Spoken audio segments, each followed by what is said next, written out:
This is the Dayton Cincinnati contract to purchase version May 20th, 2025, sections 10 and 11. In sections 10 and 11, when this was rolled out, there were some changes that took place in both sections. In section 10, they changed all references from home association or HOA to association. They added the requirement to disclose any secondary association fees. They added a requirement to disclose capital contribution required at closing, paid by the buyer, if that applies to that HOA.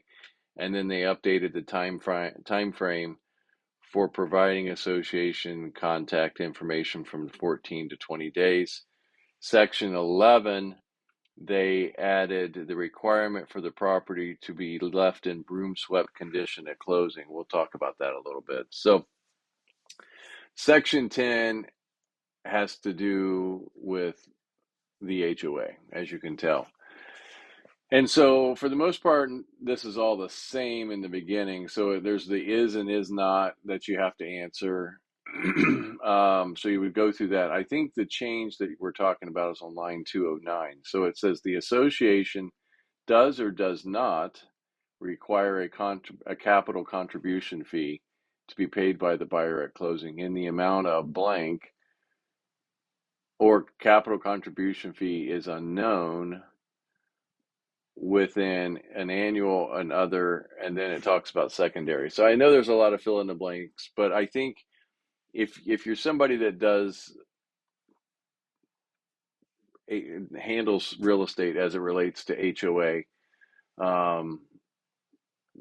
this is going to seem evident to you when the time comes. But again, ask your manager if you have questions. I'm going to jump down to line 218 at the end of the sentence. It says rules and regulations, schedule of monthly, annual, and special assessments. Okay, the bylaws and the articles of incorporation minutes for the previous 2 years and other pertinent documents shall be provided within blank calendar days. So that's the seller giving the buyer the days it's needed to get the HOA docs.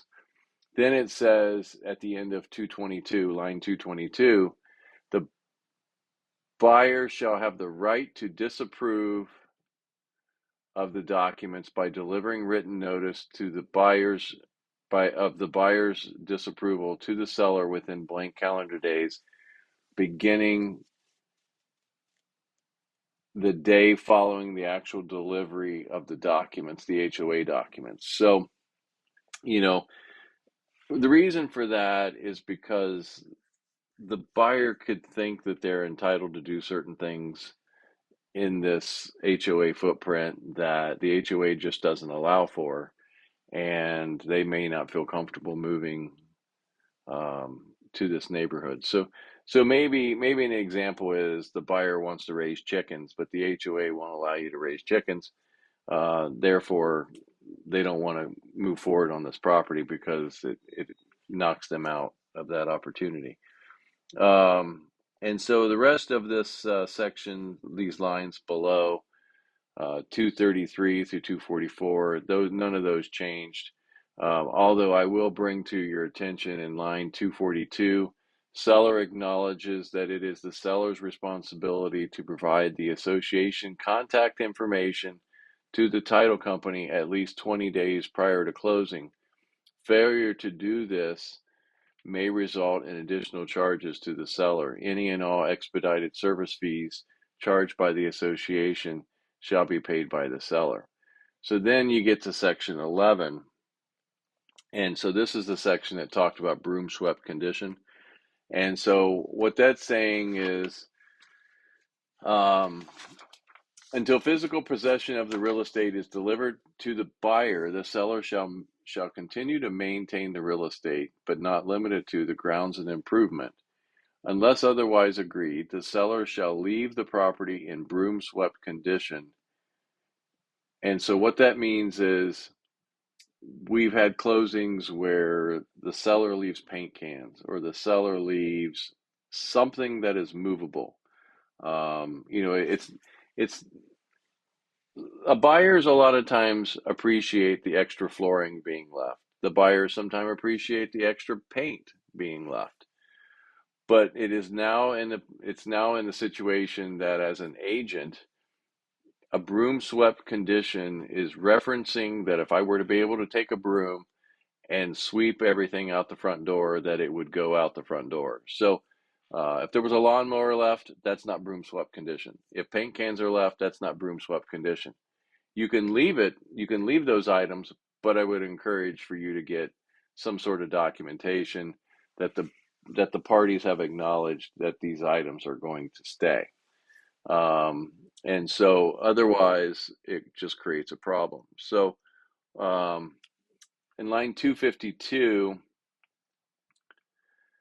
while this contract is pending, the seller shall not change any existing lease or enter into any new lease or make any substantial alterations or repairs without the written consent of the buyer.